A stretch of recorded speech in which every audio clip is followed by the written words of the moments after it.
I think there's been a loss of innocence. I don't think we're ever going to get back to Walter Cronkite, where we believe he was America's grandfather and we believed every single word that came out of his mouth. I don't think we're ever going to get back to that point. We'll always be questioning things, and I think that's a good thing. I think it's a good thing to question things. So there's been that loss of innocence. But I think But do you think, I don't think people question it. I mean, I know during the election, there's two sides. You got these stations and these stations. And if you talk to the people who watch these, they believe everything they hear. And these people over here, I got my hands up, believe what they hear. I don't think they question it. Very few that I've talked to. It's like, that's not true. If you say something you heard on yours, that's not true. Well, that's not true. You believe that. And it's like, what happened? Like, it's definitely divisiveness. Somebody is creating divisiveness. Right. We're very polarized now. And that's true. You are correct. Like, we're very polarized. We now retreat to our own echo chambers.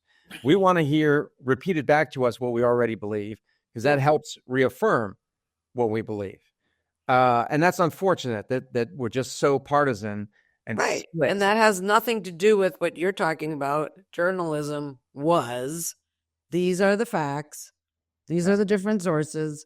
You decide. It's like you're being told to hate Trump, or you're being told to think Biden's an idiot. Do you know what I mean? Like, that's what they present.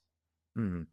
Yeah, and I think that's what and it may be that's a survival technique, because like Fox News would be like, well, we know we got the conservatives, so we're going to cater to them. And MSNBC is like, well, we know we got the liberals, so we're going to cater to them. And so everybody has at least their core audience, rather than trying to appeal to a broader audience of everybody. So I'd like to see us get back to that, at least to the mainstream media.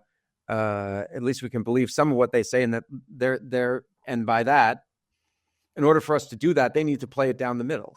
They need to embrace objectivity, because I have a saying in the book about objectivity is not a dirty word.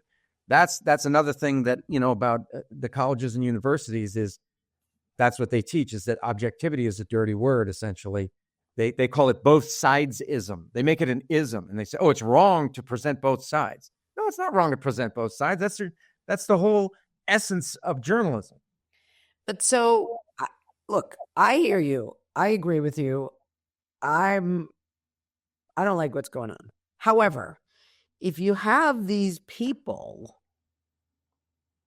who don't think that what they're doing with this activism and advocate and just presenting their side and telling you how to think, if they don't think that there's something to be fixed, right? How would it ever change? If that's what they're learning in school, that this is okay, then the problem is with the professors. How do you change it there? How do you? Well, you have to go above them, and same thing with like newspaper editors and people involved in cable news.